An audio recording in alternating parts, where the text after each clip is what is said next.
fight. No. I'm gonna have that in my head all day. All day long.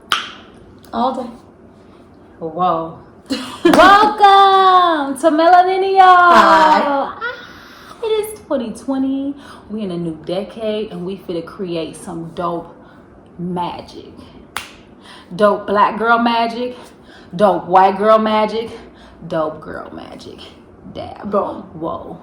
Let's Boom, go. boom. So, and I also forgot about this. This is Tina, our co-host of the day. And Hi. I am in the beautiful Chicago. Been turning up all weekend for my birthday. Sort of, kind of. But Kinda. we have to First shout night out. was good. First night was good. But Megan Thee Stallion was a key. That's key. We'll talk about that later. I have to pause because when I came to Chicago, I knew I was coming to Chicago on a mission. I didn't kind of say this, but I was coming to Chicago on a mission. I had prayed. My best friend Amira really reminded me, and I knew I needed to just get away. And I knew that God was going to reveal something to me that I needed to receive. Come to find out, Tina helped me realize what I wanted to call a podcast. And just everything I want to talk about and everything I want to do, she helped me take all my ideas and put it into a title, because I have been trying to come up with this podcast title for years, and I have all these things but nothing set right. And then we came up with Melaninial. Melaninial. Millennial. Like millennial with color. Exactly. And it took me 2 days to really get the word, because at first I was saying Melaninial or some just difficult thing, and she was like, no, that's It's like, no girl. Melaninial.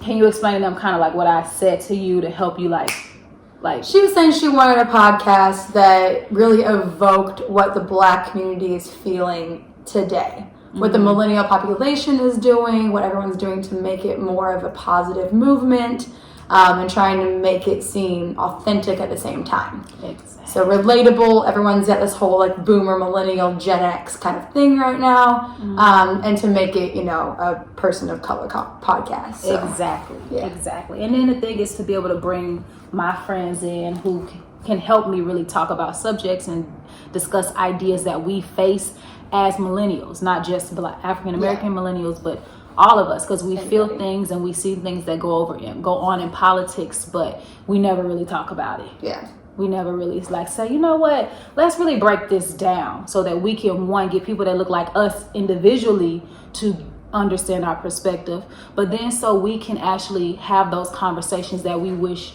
would have been there when we were younger and in school. And there's such a stigma around millennials right now too about we're immature and that, we're just like democratic, like bimbo snowflakes, which is not the case. So we're here to break that stigma up too. Exactly, to show that we're really filled with so much wisdom and knowledge if people would take the time out to really listen and talk to us and really allow us to express how we feel and not project onto us what they think we should be or feel. Right. Because I feel like a lot of us growing up, our voices were suppressed, which is why another reason I want to have a platform where I can bring millennials and people of color on to really just talk about their story and things that they struggle with, because the generations before us, they were strict.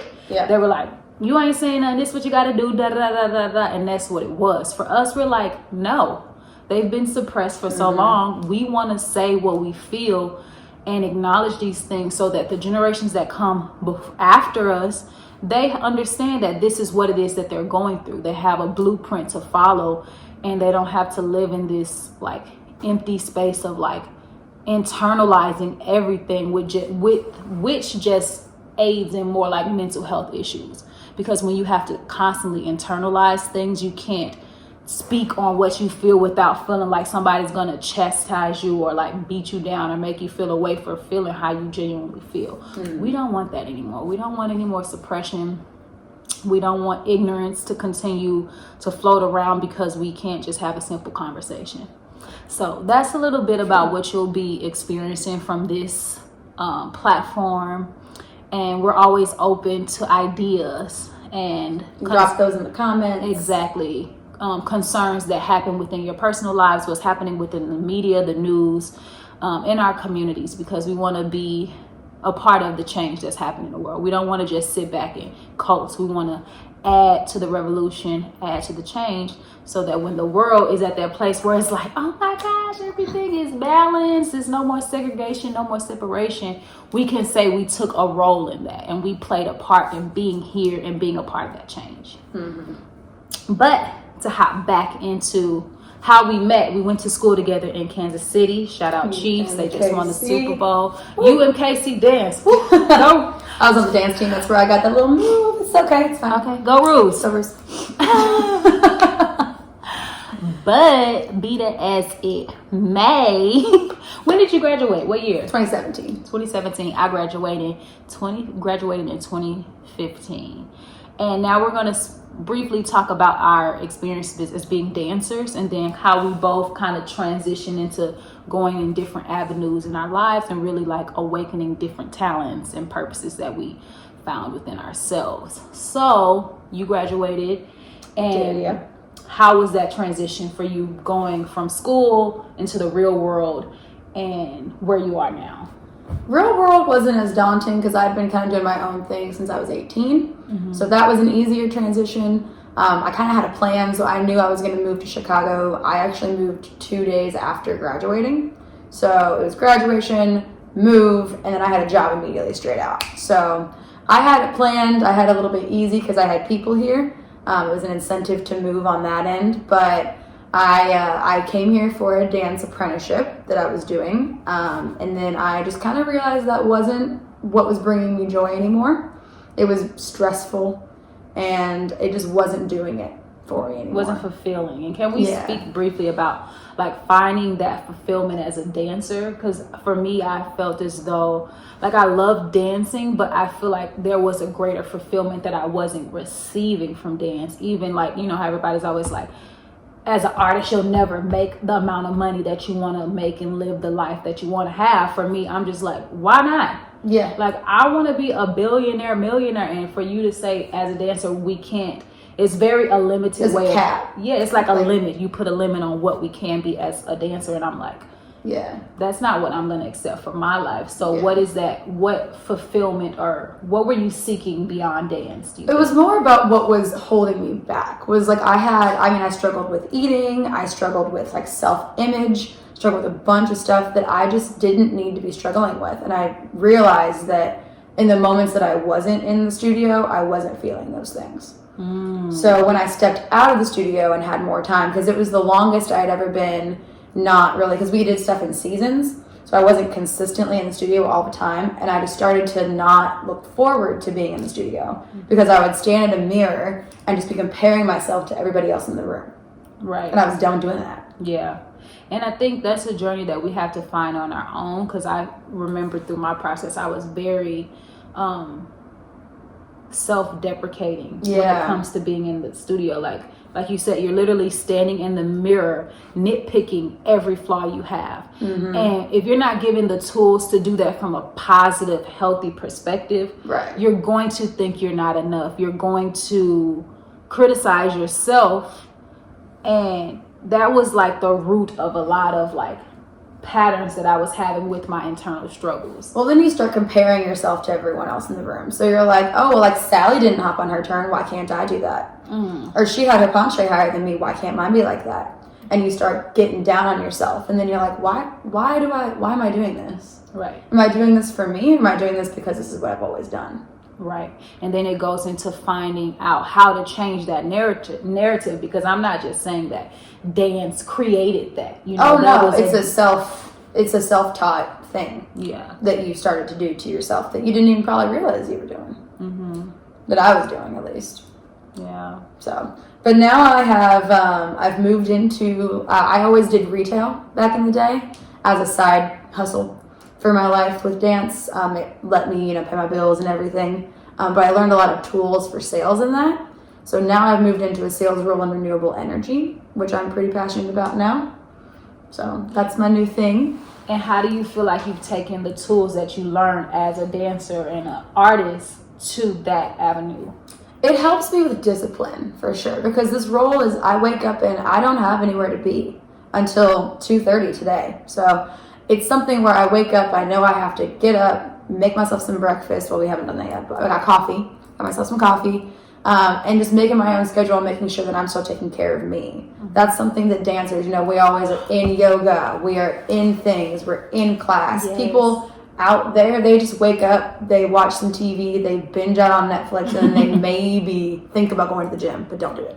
Right. It's like having the self tools to do that and to be disciplined within the role. Yeah, and I think that's for me what I love most about dancing, because I started dancing around 15, 16 years old. Yeah. And I love that it's the self-awareness that it taught me, but it also kind of became a weapon against myself, because I was so self-aware. I was never satisfied with who I was and what I saw in the mirror. And knowing that, okay, I can take all these tools that I learned in dance and other avenues. Even when I look at the world right now, all the greatest people I know have some experience of dance, because we live in a world where people don't necessarily have awareness, especially self-awareness. And with dance, looking at yourself, having your stomach in, shoulders down, all these things, you have to be aware of what your body is doing. And so I admire and I'm so grateful for my dance training, and I'm like taking that discipline. And we still struggled as a dancer, getting up, going to class. But it forces you ballet, to have. I'm looking at you and Casey. Right, 8 a.m. ballet class, flat backing for 5 minutes, planking for 3 minutes. Like the discipline that it teaches you, to me, is what this world needs, because it forces you to tap into who you are and learn your strengths outside of anybody else. You have to carry your own weight and have that leg up, bam, holding it. That's all on you. So I think that's beautiful that we can take what we've been given from our instructors and our teachers and apply that discipline in life. And health and fitness is something that I'm so passionate about, especially in the African American community, because we do struggle, and not just in the African American community, but we struggle with obesity and eating things that we know that are creating disease and sicknesses that continue to cycle down generation after generation. And so it's good that it helps you find that balance, because you can't just eat. I mean, when you're going through you can't just eat McDonald's all day, girl, and think that you're going to wake up feeling vibrant and energized. And your body, it's all about being in tune with your body. We're not saying you have to be skinny. No. Perfect, but you have to be healthy for your temple and your vessel. And a lot of dancers did struggle. As a dancer, I will say I kind of adapted to some unhealthy eating habits. Definitely. But sometimes I would we would be in the studio so much that you didn't have time to eat. So people literally eating a spoonful of peanut butter. And the thing is, at that point, I loved it so much, it was never an issue. It wasn't like I was in the studio and I'm like, when is this over so I can go eat? It was like I was just so passionate in it that before you knew it, it was 10 p.m. at night and you're just now getting out of class. Yeah. And it was like, oh, food. I didn't even think about it. It wasn't intentional for me, but there are people who create and develop unhealthy ways of eating and living so that they can fit that dancer aesthetic and stay skinny and and that's two not pieces of celery for lunch type people. And it's just you think it's good in the moment because you're feeling like you can fit in that costume that some girl 10 years ago wore and she looked hot, but is it good for you? Not always. Yeah. And I'm not really big on people trying to take one mold and make it fit for everybody. Like I think we're May wakers and we're creating our own path. So of course I'm going to take something from you if I know it's going to make me better.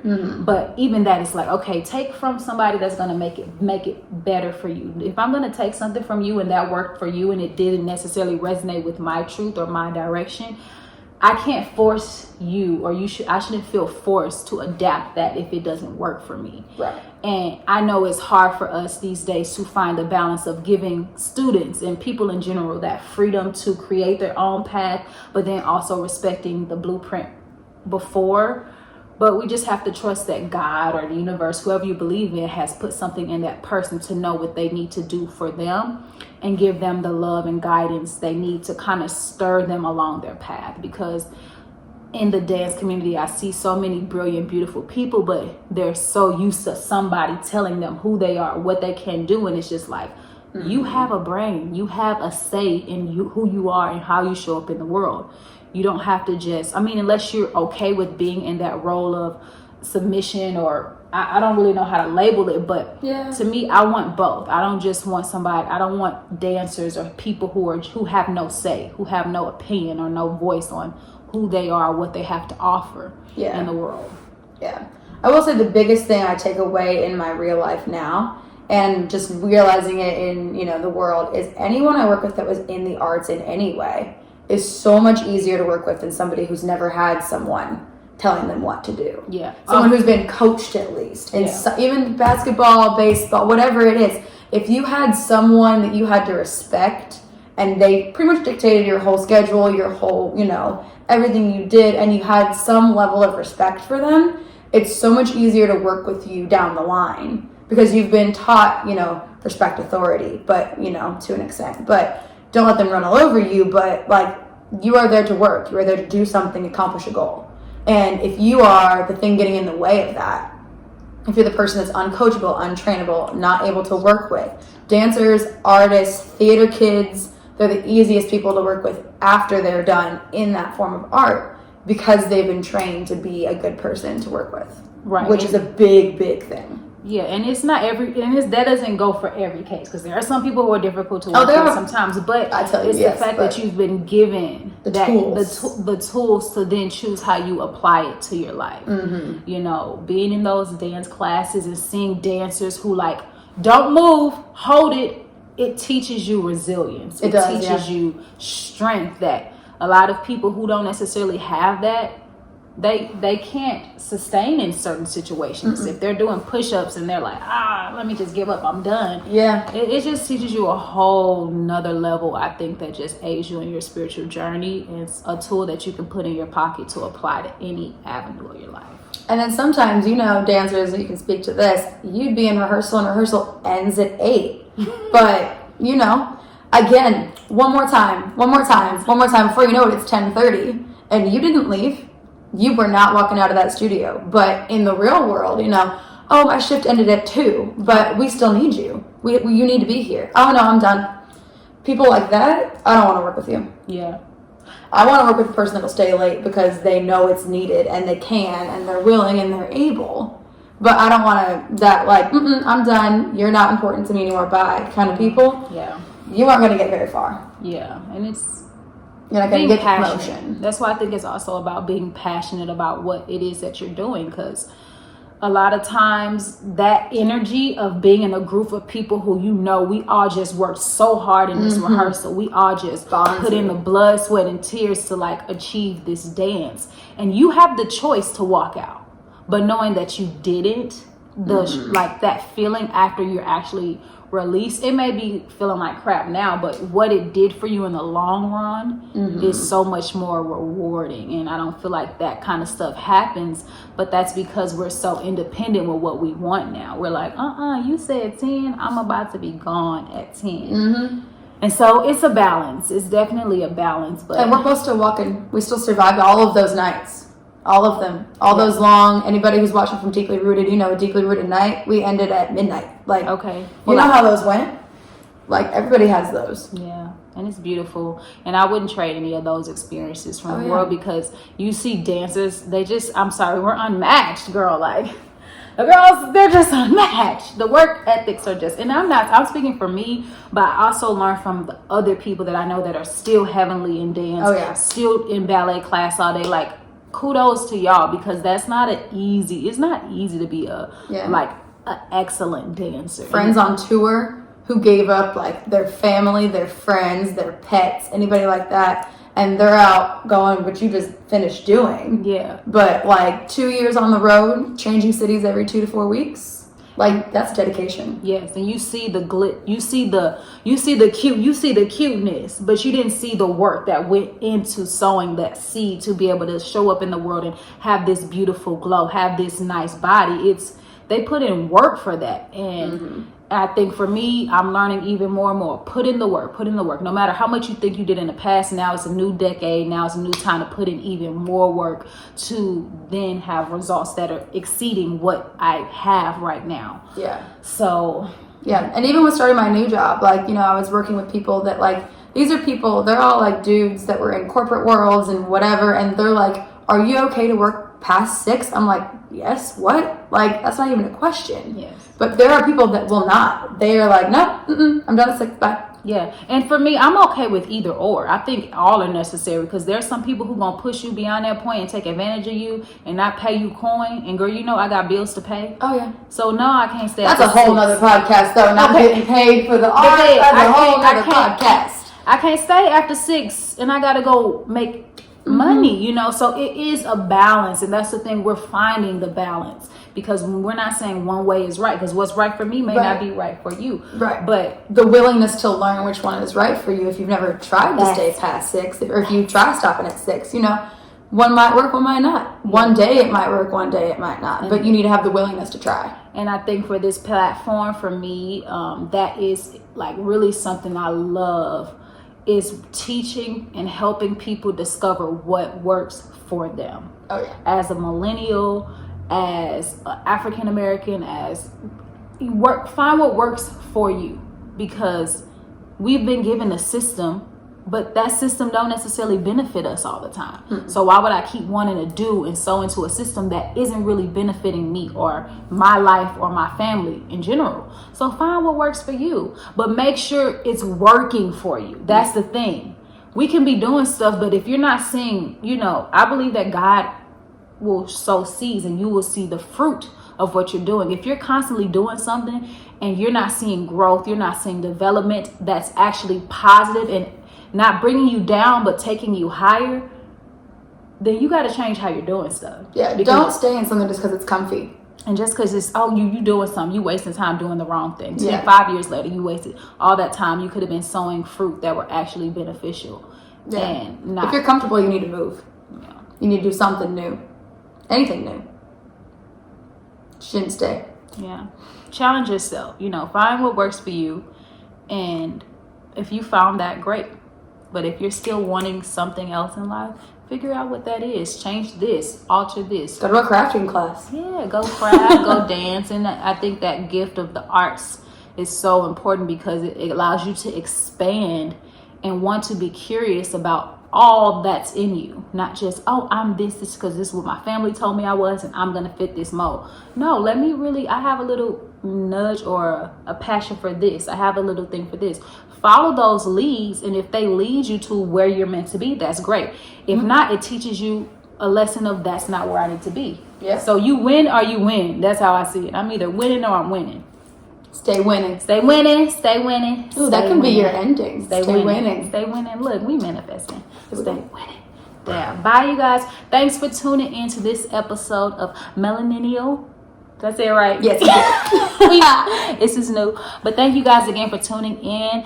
Like, share, comment in the bottom, and leave us some topics that you want to talk about. I'm going to be traveling all across the world, all across the United States, having different conversations with so many beautiful people. And I'm just honored to be able to share and invite people on that will open up and give you a little piece of their story and share some gems with you. But we'll see you on the next episode of Melaninial. Peace. Oh, make sure you follow her at Pics by Pics. P-I-C-S. Yes. By P-I-X. Social media. My other nickname was Pixie. Okay. She giving you that Tinkerbell realness. Well, with this hair though, I'm not gonna talk about it. Right. She's trying. And this is about everything. We're giving you. Relax, cinnamon buns.